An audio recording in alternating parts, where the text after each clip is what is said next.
बच्चों, होप आपको विलाप बहुत अच्छा लगा होगा, लेकिन क्या विलाप अच्छा होता है? जी नहीं, बिल्कुल भी नहीं, किसी का भी विलाप अच्छा नहीं लगता। बट हमारी ये जो स्टोरी है द लैमेंट, ये आपको ज़रूर अच्छी लगी होगी, आप ज़रूर इसकी फीलिंग्स को शेयर कर पाए होंगे। और हम क्या देखते हैं, द लैमेंट, जो कि एंटोन चेखोव सर ने कंप्लीट की है। इसकी मैं आपको फर्स्ट, सेकंड, थर्ड पार्ट का रिकॉल करवाती हूँ। हमने एंटोन चेखोव सर के बारे में बात की थी कि 1880 में इनकी फर्स्ट स्टोरी आई थी, बट लेटर ऑन 7 इयर्स में इन्होंने 600 स्टोरीज़ का कलेक्शन हम सबको दिया है। और अगर हम बात करें हिस्ट्री लीजेंड के रूप में, तो चेखोव सर ने हिस्ट्री लीजेंड के रूप में अपनी पहचान बनाई है। 1904 में इनकी डेथ हो गई थी, but up to the death हम क्या देखते हैं, इन्होंने हमें बहुत ही अच्छा कलेक्शन दिया है। हम बात करते हैं हमारी story the lament, it means एक विलाप, एक दुख, उसकी बात करते हैं बच्चों। तो हम क्या देखते हैं कि इसमें एक करैक्टर है जिनका नाम होता है इयोना। इयोना जो हैं वो एक कैब ड्राइवर हैं, और कैब ड्राइवर होने के साथ ही वो एक ऐसे ह्यूमन बीइंग हैं जिनके बेटे की डेथ जस्ट थोड़े ही दिनों, इट मीन्स लास्ट वीक ही उनकी बेटे की डेथ हुई थी। और वो बहुत ही गम महसूस कर रहे थे, बहुत ही दुख महसूस कर रहे थे, because no one was there to share his feelings, his grieves. और इसीलिए जब भी कैब में कोई भी पैसेंजर बैठते थे तो वो क्या करते थे, वो अपनी कहानी सुनाना शुरू कर देते थे। बट कहानी सुनाते वक्त उनके संग में मेन प्रॉब्लम क्या आती थी, जो पैसेंजर्स हैं वो खुद अपने माइंड से बिज़ी थे, उनको भी कहीं जाने की जल्दी थी, उनको भी बहुत सारे काम थे, तो वो कभी भी इयोना की स्टोरी को पूरा नहीं सुन पाते थे। और कहीं ना कहीं कितने भी जो पैसेंजर्स हैं उन्होंने क्या किया, इयोना की स्टोरी को हमेशा अधूरा ही छोड़ दिया। और यही जो फीलिंग्स हैं कि मैं अपने बेटे का जो दुख है वो किसके साथ शेयर करूं, यही फीलिंग जो है इयोना सर को बहुत ही पेनफुल लगती है। बट इन द लास्ट वो अपनी फीलिंग्स शेयर करते हैं, किसके संग करते हैं, अपने हॉर्स के संग शेयर करते हैं। हॉर्स को क्या कहते हैं कि you are the only friend to whom I am sharing my feelings. और वहाँ पे वो अपना दुख बताते हैं, अपनी जितना भी हम कह सकते हैं कि बेटे के लिए उनका जो प्यार था वो वहाँ पे न्योछावर होता दिखता है। वो वहाँ पे हर चीज़ को डिस्कशन करते हैं, लेकिन क्या घोड़ा उनके दुख को कम करता है? घोड़ा तो बच्चों दुख को कम नहीं करता, बट उन्होंने जो वर्डिंग्स अपने मुंह से निकाल दिए थे उसकी वजह से क्या होता है इयोना सर के संग, इयोना सर मेंटल प्रेशर कम फील करते हैं, उनको बहुत ही हल्कापन महसूस होता है। और उनको ये रियलाइजेशन ज़रूर होता है, हम ह्यूमन बीइंग्स को अपनी ग्रीव्स को शेयरिंग करने के लिए पार्टनर ज़रूर चाहिए, वो फ्रेंड हो, फैमिली हो, रिलेटिव हो या सोसाइटी हो।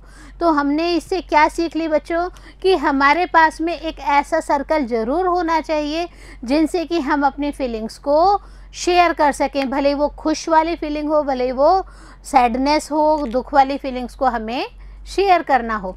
और सबसे बड़ी बात बच्चों, हमारा इंडियन कल्चर हमें इस चीज़ के लिए बहुत ही अच्छा लगता है। क्यों? क्योंकि हमारे यहाँ पे अगर किसी भी पर्सन की डेथ होती है तो हम क्या देखते हैं कि हमारी फैमिली, हमारे रिलेटिव्स और इवन सबसे पहले हमारा जो नेबर क्लास है, पड़ोसी हैं, वो सबसे पहले आते हैं। और कहा भी जाता है ना कि पड़ोसी ज़्यादा नज़दीक हैं, रिलेटिव्स तो आते आते आएंगे, बट पड़ोसी पहले आके दुख की परिस्थितियों में हमारा साथ देते हैं। तो we are feeling proud about to be an Indian. Hope आपको स्टोरी याद आ गई होगी बच्चों।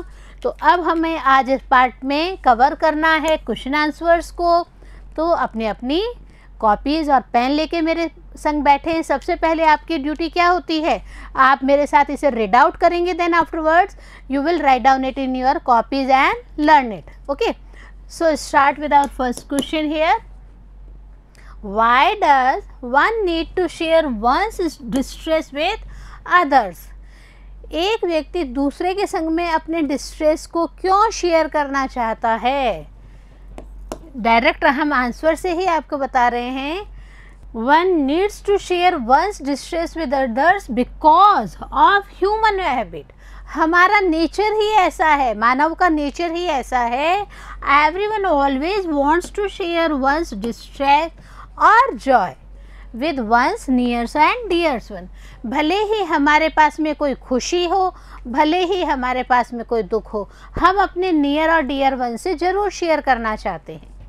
It happens that when one shares his sorrows and sufferings with others, one's heart lightens.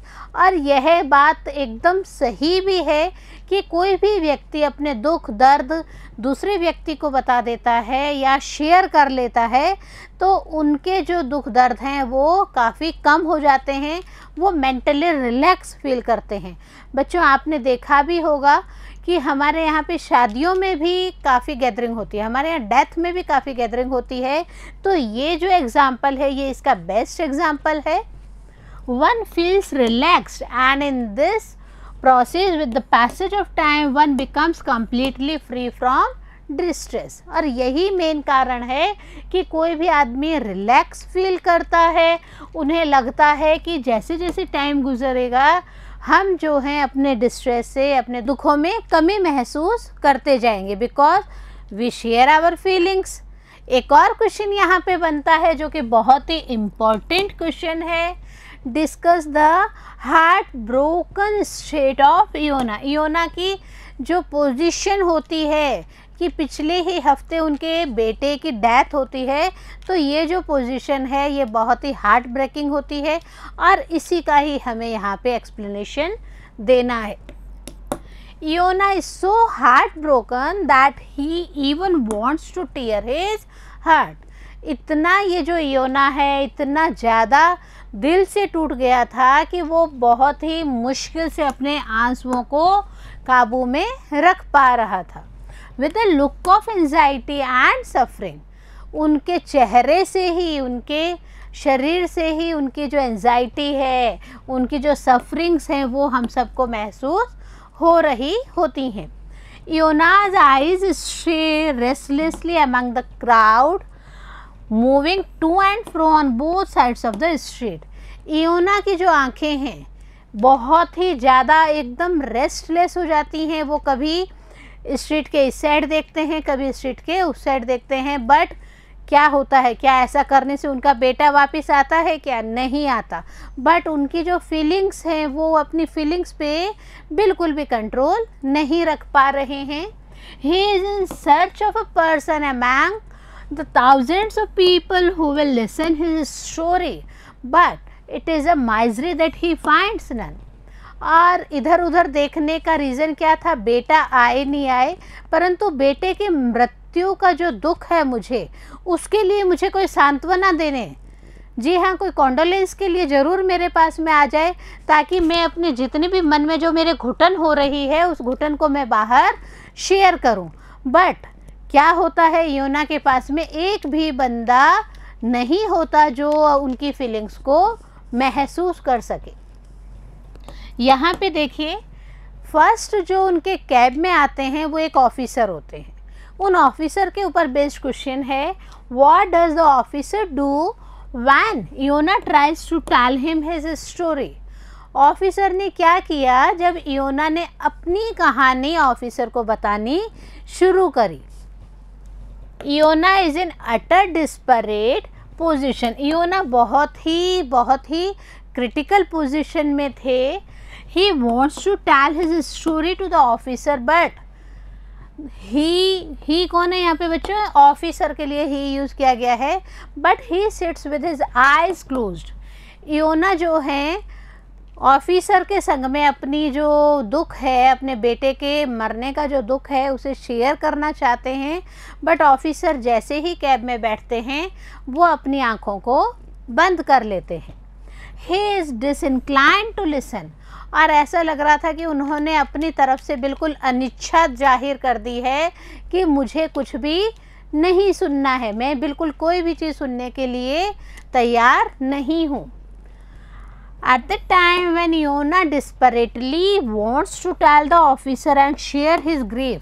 और एक टाइम ऐसा आता है जब इयोना, पता है उन्हें कि ऑफिसर नहीं सुनेंगे, बट फिर भी वो क्या करते हैं, अपनी स्टोरी सुनाने के लिए ऑफिसर को पीछे देखते हैं, उनमें एक दुख भरी नज़र से वो पीछे देखते हैं। The officer pays no heed towards Iona and stops speaking further about his son's death. Officer जो होते हैं वो बिल्कुल इग्नोर करते हैं इयोना को, और क्या करते हैं, वो बिल्कुल भी नहीं चाहते कि मैं किसी की डेथ के लिए अपने दिमाग को ख़राब करूं, और इस तरह से इयोना जो हैं वो अपने सन की डेथ का मौन नहीं मना पाते हैं, उनको बिल्कुल भी कहीं से भी सांत्वना नहीं मिल पाती है। एक और चीज़ होती है, ऑफिसर क्या करते हैं, जैसे ही इयोना बोलना शुरू करते हैं, आपने चैप्टर में मेरे साथ रीड आउट किया था बच्चों, क्या होता है इन द लास्ट, वो उनको स्टॉप कर देते हैं और कहते हैं देखिए आगे एक्सीडेंट हो जाएगा, और होता भी है। सामने से एक लॉरी आती है और वो उनको एक गलत तरह की लैंग्वेज यूज़ करके उनको कहते हैं कि क्या आप एक्सीडेंट कराएंगे क्या। तो बच्चों कई सारी घटनाएं ऐसी होती हैं जिनसे क्या होता है कि ऑफिसर अपने आप को बचाते हैं कि मैं इयोना की स्टोरी को ना सुन पाऊँ। वन मोर क्वेश्चन हियर, जिसमें हम रिलेशनशिप्स की बात कर रहे हैं, उनके ऊपर बेस्ड है। What do you know about the relationship between Iona and his horse. हमने देखा और पढ़ा भी कि इयोना ने क्या किया, अपनी फीलिंग्स को किसको सुनाया बच्चों, हॉर्स को सुनाया। जी हाँ, तो हॉर्स में और इयोना में ऐसी क्या रिलेशनशिप है, उसे ही हमें यहाँ पे आंसर के रूप में लिखना है। Iona is an old man who wants his livelihood with the help of his horse. Iona जो है एक वृद्ध व्यक्ति हैं और उनको अपनी आजीविका के लिए किसके ऊपर निर्भर रहना पड़ता है, अपने हॉर्स के ऊपर रहना पड़ता है। This is the reason why he is kind and generous to his horse. और यह एक सबसे बड़ा कारण था कि वो अपने जो हॉर्स हैं उनके लिए बहुत ही काइंड रहते थे, बहुत ही दयालु रूप में उनके संग बिहेव करते थे। He never whips his horse to speed up. Iona की पोजीशन ये होती है कि वो घोड़े को चाबुक तक नहीं मारते हैं कि कहीं घोड़े को लग ना जाए। तो ये जो फीलिंग्स हैं ये काफ़ी इमोशनल फीलिंग्स है, काफ़ी टचिंग फीलिंग्स हैं। When his passengers ask him to use his whip to speed up the horse he does not care. जब कई बार पैसेंजर्स कह भी देते थे कि आप अपने कोड़े का यूज़ करिए ना हॉर्स को मारने के लिए ताकि हॉर्स अपनी स्पीड को पकड़े, बट हम क्या देखते हैं, इयोना बिल्कुल भी ऐसा काम नहीं करते हैं। He finds his best companion in the horse and that's why he regrets not to feed the horse properly, and finally he tells the whole story of his son's death to his horse. हम क्या देखते हैं कि पूरे दिन की कमाई से चारे के अलावा कुछ भी खाना पीना इयोना जो हैं वो हॉर्स को शाम को नहीं दे पाते हैं। उस समय वो हॉर्स के पास में आते हैं और सॉरी बोलते हुए अपनी बातों को भी शेयर करते हैं कि मैं वृद्ध हो चुका हूँ, मेरा बेटा जो है वो लास्ट वीक ही एक्सपायर हुआ है, और इस प्रकार वो अपनी पूरी की पूरी सन्स के डेथ की जो स्टोरी होती है वो हॉर्स के संग शेयर करते हैं।